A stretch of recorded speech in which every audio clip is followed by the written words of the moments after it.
A Arca de Noé.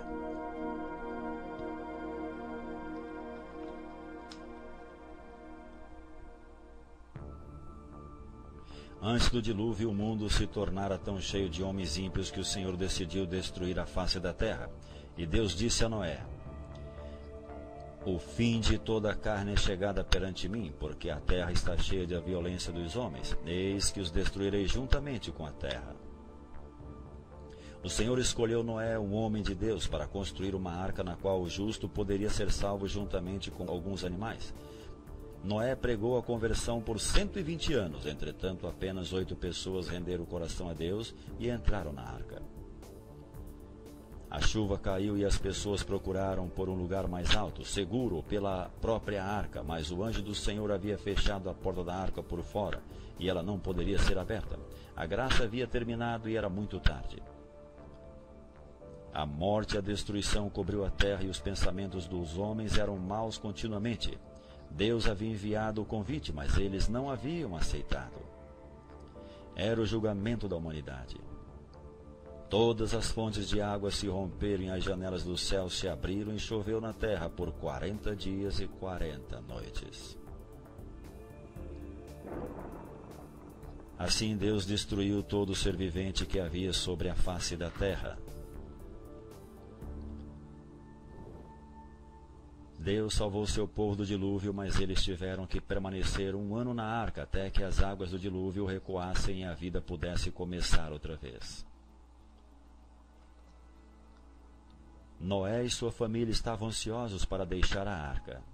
Ele ofereceu um sacrifício ao Senhor e o Senhor colocou um símbolo de sua aliança no céu que nunca mais destruiria a terra com o dilúvio, o arco-íris.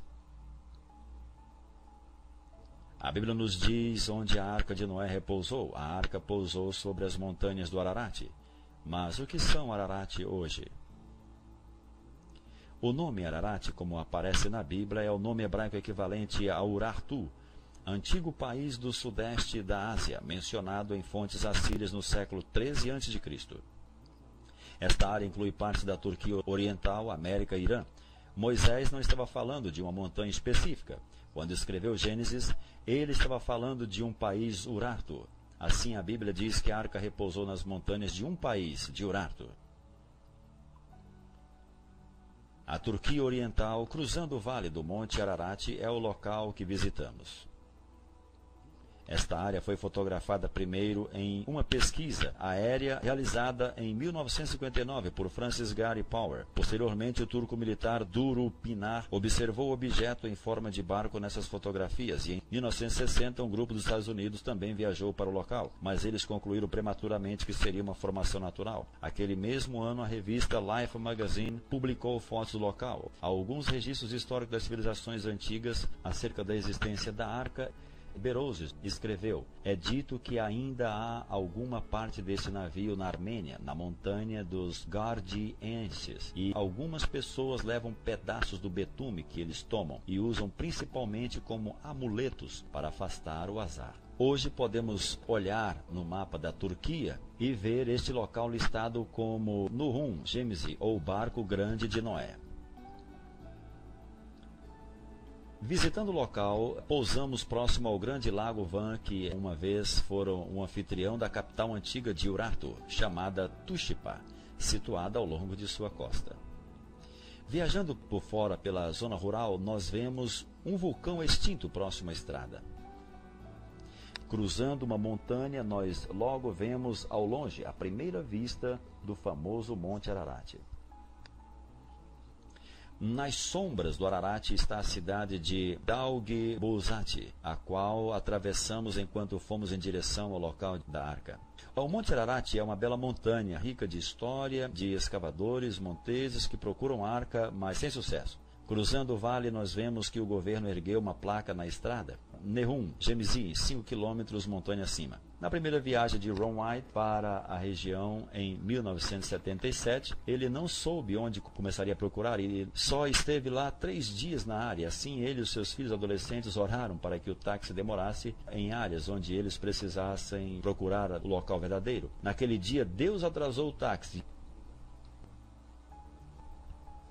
Em cima das montanhas está o lugar de repouso da arca. O nome dessa montanha é traduzida como Monte do Dia do Juízo Universal, assim chamada por causa do evento mortal da inundação.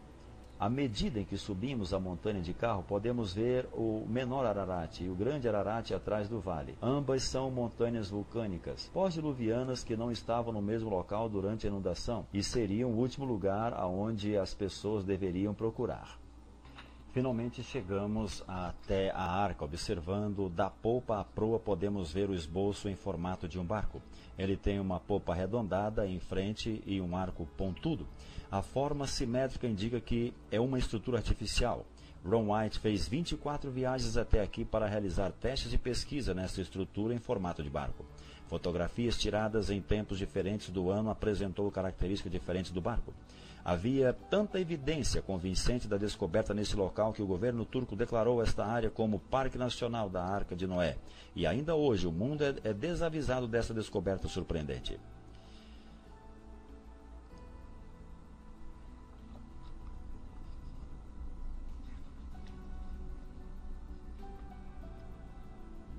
Usando o programa Google Earth, nós podemos focar a câmera no local onde a imagem de satélite para ver a arca e também o centro para visitantes que foi construído pelo governo turco.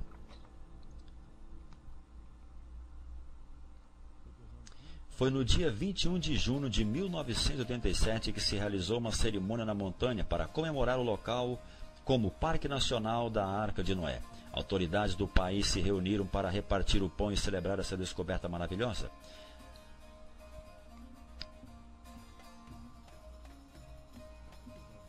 O governador, oficiais militares e outros altos funcionários participaram da comemoração da descoberta. Ron White era um convidado especial por causa do trabalho extenso que ele realizou naquele local.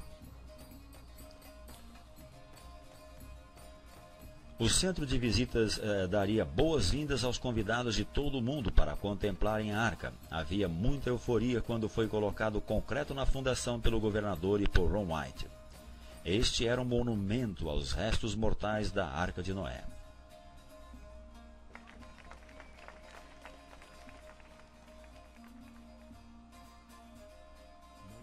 Finalmente, a Arca de Noé foi achada.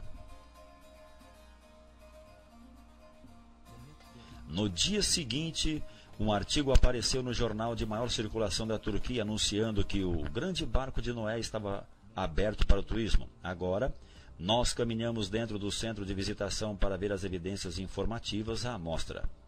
Estão reunidos vários diagramas e fotografias para mostrar as características importantes da arca.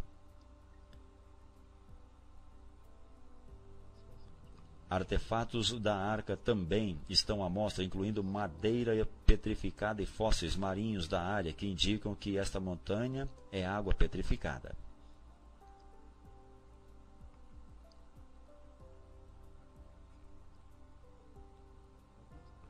Um livro de convidados nos mostra que pessoas do mundo inteiro estão visitando o local. Muitos diferentes países estão aqui representados.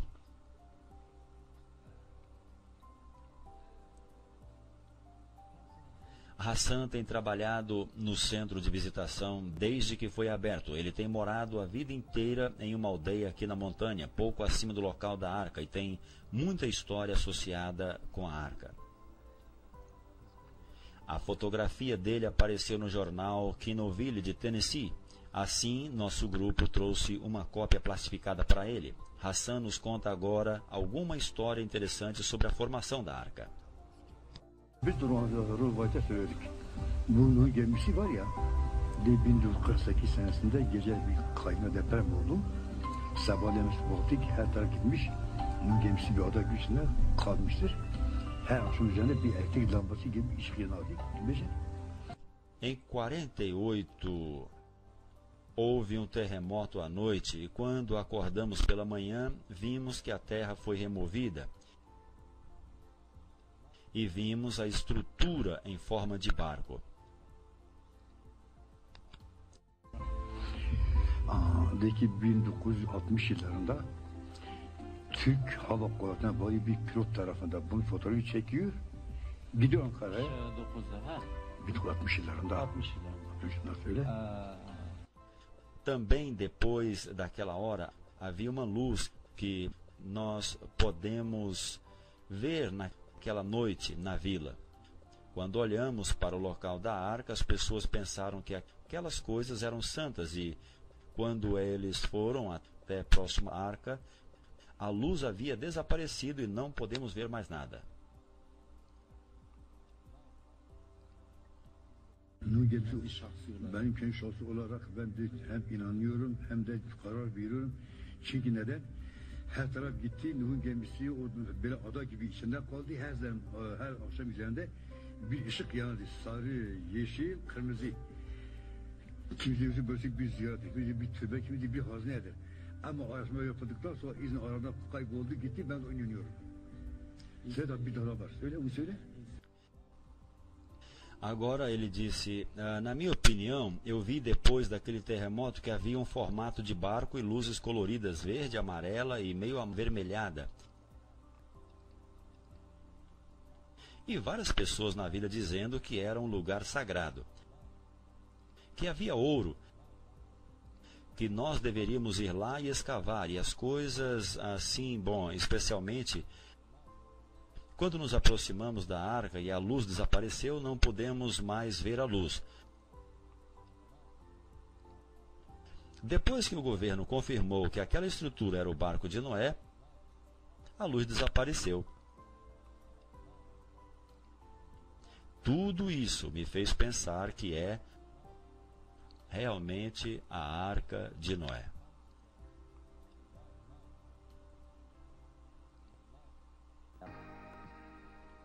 Você acredita mesmo que a Arca de Noé existiu? Pode uma lenda que parece um conto de fadas realmente ter sido um fato comprovado? Bem, a procura tem sido desde os tempos bíblicos. A seguir você conhecerá algumas pessoas que têm certeza de encontrarem a arca. Nós sabemos que tais reivindicações foram feitas antes, mas alguns meses atrás estas pessoas vieram a 2020 com alguns resultados científicos novos e intrigantes. Nós os seguimos às montanhas da Turquia Oriental, e o que você verá agora é uma aventura incrível, com um anfitrião inesperado. Aquela é uma beleza sedutora que nos traz aqui. A montanha do Ararat coberta de neve. Os exploradores procuram a arca lá, uma vez que é o ponto mais elevado em torno daqui. Como as águas presumivelmente retrocederam, ali é onde ele teria repousado. Mas a Bíblia descreve as montanhas de Ararat, montanhas, plural. É possível que a arca repousou em uma das montanhas menores da irmã Ararat. O local da estrutura em forma de barco foi achado primeiramente e fotografado por um capitão do exército turco em 1959. Foi logo explorado e abandonado como formação natural, mas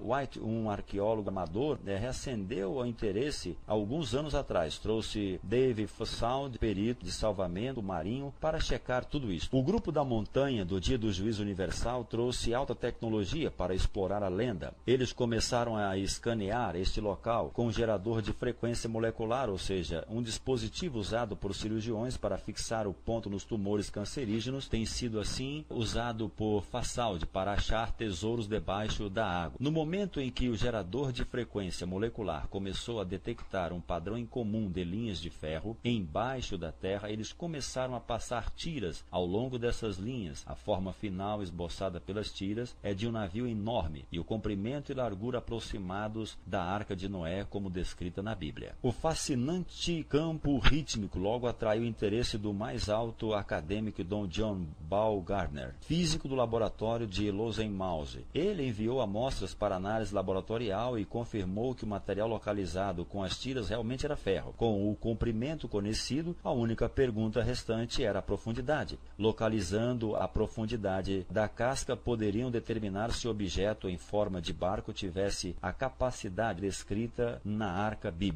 Para solucionar finalmente este assunto, trouxeram o geólogo Tom Fenner para a Turquia, com equipamento industrial de radar superficial. Equipamento semelhante a esse localizou a caixa preta no leito do rio Potomac com uma aeronave da Air Florida. Suponhamos que esta pedra estivesse 30 ou 60 centímetros abaixo do solo. Poderia localizar isso? Sim, nós podemos. É possível. E haverá um momento no qual você dirá que isto é um objeto feito pelo homem? Bom, a simetria dessa estrutura sugere parecer um barco. Espero provar que a estrutura soterrada seja a estrutura intacta de um barco. Foi aqui, várias milhas do local da estrutura, em forma de barco, que um jogo de espera começou para finalizar a sondagem da montanha do dia do juízo universal. De qualquer maneira, vamos ficar aqui perseverando até que não tenha mais nada que fazer. Como você vê a frase ficar perseverando, o governo turco parou a exploração no local novamente? Bom, desde que estivemos lá, Bárbara, as coisas esfriaram e eles têm enviado seu próprio grupo de cientistas para dar uma olhada neste local. Radar de penetração no solo foi usado no local para ver o que há dentro da formação. Os traçados criaram um quadro das madeiras debaixo da terra. Este diagrama nos mostra alguns dos elementos estruturais principais da arca, incluindo padrões paralelos e repetidos, indicando um local feito pelo homem.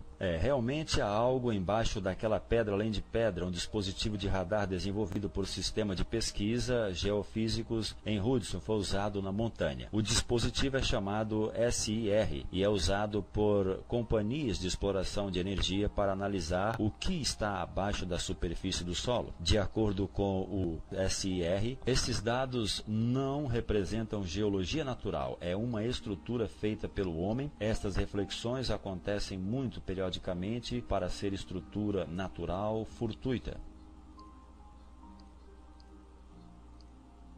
Comparado a um porta-aviões de 305 metros de tamanho, nós podemos ver que a arca é um barco bastante grande. A arca era um recipiente de alta tecnologia que foi projetado para sobreviver a uma inundação catastrófica que destruiria a superfície da Terra. Construída com uma guilha, carlingas e âncoras de pedra, verdadeiramente era uma obra de arte projetada para salvar a raça humana da extinção. A Bíblia nos fala que a arca era de 300 côvados de comprimento e a formação da arca foi medida em 156,9 metros de tamanho, que é exatamente 300 côvados egípcios. Moisés, ao escrever a narração de Gênesis, era acostumado a usar o côvado egípcio, que é maior e aproximadamente 52 centímetros. A Bíblia menciona um côvado mais antigo. Côvado, de acordo com a antiga medida, isto é, se refere ao côvado egípcio que foi dividido em 28 dígitos, compondo a vara do côvado. Muitos séculos depois, o côvado hebraico de 45,7 centímetros foi criado e adotado. No Monte Megido, em Israel, os portões de Salomão podem ser medidos em exatamente 6 côvados egípcios, uma completa evidência de uso do côvado egípcio anteriormente. Qualquer pessoa pode ver facilmente o esqueleto das estruturas de materiais perto da popa ao lado direito da arca. Isto era parte da superestrutura da arca. Muitos navios hoje são construídos do mesmo modo. Aqui nós podemos ver frisuras verticais entre as costelas. Estas costelas correndo perpendicular ao fluxo de lama ao redor da estrutura indica construção artificial. Os meninos das aldeias locais nos cumprimentam quando damos uma olhada a este bordo da arca, que encurva além para a frente da arca. Este lado está enterrado predominantemente na terra.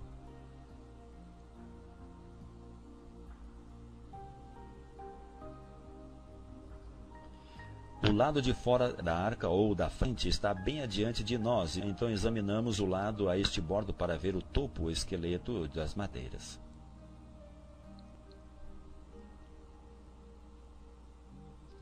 Ao longo, nós podemos ver o Monte Ararat e Ararat Menor. Nós agora nos movemos para bombordo da arca, perto da popa. Este lado é menos preservado, mas podemos ver um grande esqueleto de madeira que chama a atenção. Foi preservado formosamente e reteve a curvatura do casco. Daqui nós olhamos mais adiante para a frente da arca e podemos ver uma perfuração grande que foi feita em 1960, quando o primeiro grupo veio aqui dos Estados Unidos inspecionar o local. A arca originalmente repousou numa área mais alta na montanha, mas foi puxada até seu local atual pela lava que a petrificou nesta elevação de pedra. Ron White estava manuseando seu equipamento de penetração no solo diante de autoridades turcas quando ele detectou um objeto logo abaixo da superfície. O que eles acharam foi esta bela madeira de piso. Foi feito o teste de carbono orgânico no laboratório de Galbraith e o nível de carbono orgânico era extremamente alto, consistindo exatamente como a madeira que conhecemos. O Sr. White pôde exibir a madeira do piso no canal da CNN quando foi entrevistado na rede. A madeira está em 3 camadas, parecida com madeira compensada com cola escoando nas extremidades. Isto a torna mais forte que um pedaço sólido de madeira. A área exterior está coberta de uma matéria preta. Também podemos ver pregos pequenos em sua superfície. Esta formação de camada de madeira pode ter sido a madeira de gofer mencionada em Gênesis. Joséfos, no primeiro século, disse: nesses dias suas ruínas são mostradas lá pelos seus habitantes. Isso significa que a arca estaria em um local acessível. Esses aldeões locais teriam sido um comércio turístico, visitas adaptáveis para a arca. Os visitantes da arca teriam comprado lembranças na aldeia. Evidência disto foi descoberta no ano 2000, quando um arqueólogo achou este artefato a 18 metros da arca. No lado côncavo há uma escultura de um homem que usa um martelo para assentar um prego. Pode ser Noé construindo a arca. No lado convexo, uma pintura antiga mostra um homem que liberta pássaros, semelhante à narrativa bíblica de Noé, libertando um corvo e uma pomba. Isto é apenas uma outra evidência surpreendente encontrada aqui no lugar da arca. Usando o radar, Ron White descobriu uma cavidade aberta ao lado de este bordo da arca. Utilizando o equipamento de perfuração, ele pôde ter acesso ao interior da arca. Evidência atordoante foi obtida do interior do navio. Improvisando um longo dispositivo em forma de ancinho, esterco petrificado de animal foi extraído da cavidade. Pelo de gato também foi extraído da cavidade. Depois, um chifre petrificado foi extraído. Isto é tudo que alguém esperaria achar no fundo da arca. A Bíblia nos conta que os antediluvianos eram peritos no trabalho com metal. Tubal-Caim, fabricante de todo instrumento cortante de cobre e de ferro.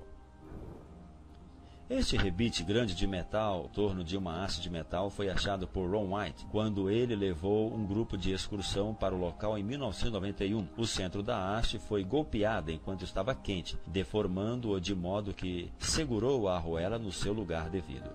Resultados de teste mostraram que a haste tinha 8% de alumínio, metal feito pelo homem. Isso prova que o local pode ter sido feito pelo homem. Na porção exterior da arca, a um nível mais alto, nós podemos ver este objeto que parece ser um boné de metal em cima de um poste vertical.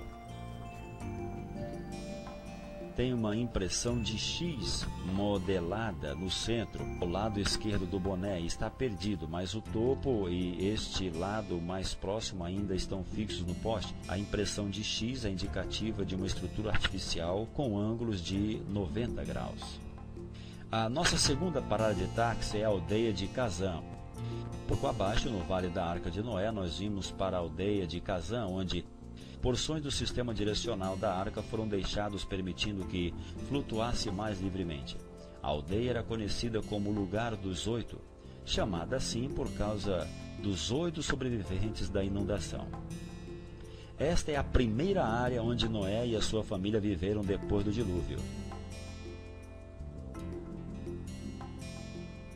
As grandes âncoras de pedra foram penduradas na parte traseira da arca para mantê-la firme contra as ondas. Isso criou um tipo de resistência na água, fazendo com que a parte traseira arredondada da arca mantivesse afastadas as ondas poderosas que danificariam criticamente o lado da arca. Esta é nossa primeira âncora de pedra, medindo aproximadamente 3,30 metros de altura, com 1,20 metros enterrados no chão. Um buraco foi perfurado no topo de cada âncora de pedra, 12 centímetros de abertura em um lado e 17 centímetros de abertura no outro, permitindo que uma corda fosse passada por dentro e um nó a fixasse. Foi projetada para ser erguida quando estivesse na água, quando pesaria menos, impedindo assim que o topo se quebrasse.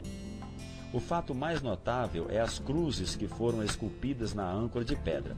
Cedo os cristãos passaram por esta área e reconheceram os objetos como artigos bíblicos da arca. Eles esculpiram então cruzes nessas âncoras de pedra representando Noé e sua família. A cruz maior aqui representa Noé e é do estilo das cruzadas. A forma de diamante sobre uma cruz era o sinal de Nimrod, quando ele estava vivo. O diamante representa a arca. A linha vertical é o caminho para o céu. com a linha transversal que representa céu. Os egípcios tiveram uma adaptação deste símbolo chamado onco. Âncoras de pedras menores podem ser achadas perto do Mediterrâneo. Esta é uma das maiores que você verá fora da área da Arca de Noé. A próxima âncora de pedra está enterrada parcialmente no chão com 5 cruzes. A cruz maior representa Noé, a próxima menor, Senhora Noé, e as 3 menores são os filhos de Noé. Ao fundo está uma possível imagem da Torre de Babel, que foi construída por volta de 200 anos depois do dilúvio por Nimrod e os seus seguidores rebeldes. Esta pedra particular tem 7 cruzes, a 8ª foi removida em algum momento no tempo.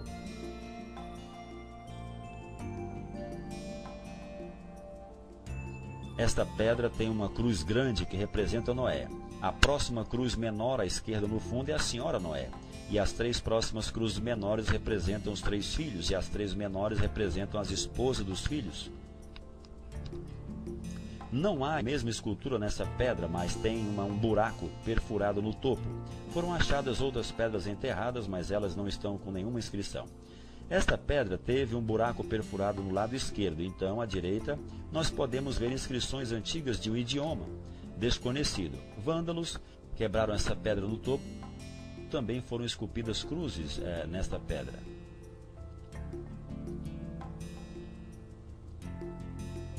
Cinco cruzes estão nesta âncora de pedra e, ao olharmos o topo, nós podemos ver onde o buraco foi quebrado.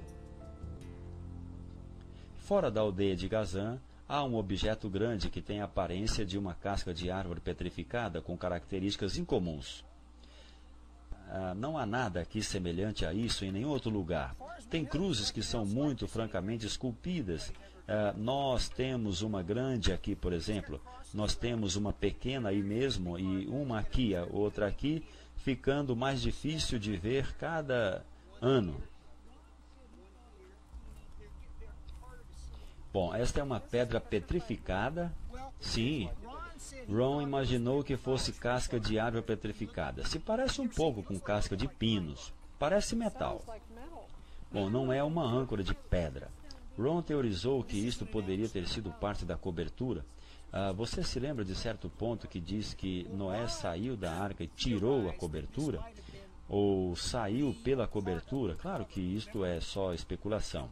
Nós não temos qualquer meio de saber, mas esta é uma coisa bastante única. Tem a aparência e textura de algum tipo de casca, mas você sabe que é pedra. Nossa próxima parada de táxi é a casa de Noé, próxima a Gazã. Essa foto foi tirada em 1977 por Ron White, mostrando as paredes da casa de Noé. Desde então, todas as paredes foram derrubadas por pesquisadores de tesouro locais. Na parte da frente havia esta lápide grande, e na lápide estava um desenho de 8 pessoas e um barco em uma onda. A segunda pessoa maior estava olhando para baixo com os olhos fechados. Isso indica que esta era a lápide da Senhora Noé. Depois que o Sr. White mostrou isto a alguém. Aquela pessoa contratou outros para exumar o sarcófago, 5,4 metros da Senhora Noé. Sua depressão no chão ainda é visível hoje. As joias dela foram depois vendidas no mercado negro por milhões de dólares. Estendendo-se para fora da casa de Noé estão estas cercas de pedras antigas para conter animais. Em Gênesis nos é dito que Noé trabalhou no campo. Neste caso, nós podemos ver sinais de contenção animal.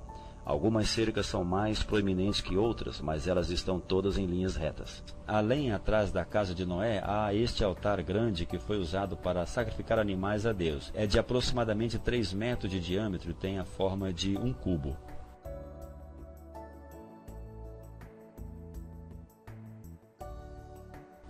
Em conclusão, podemos dizer, de acordo com Durupinar, que o formato da Arca de Noé está cheio de evidências que confirmam sua autenticidade, especialmente quando nós consideramos todas as informações objetivamente. Foram escritos muitos livros sobre a descoberta da Arca.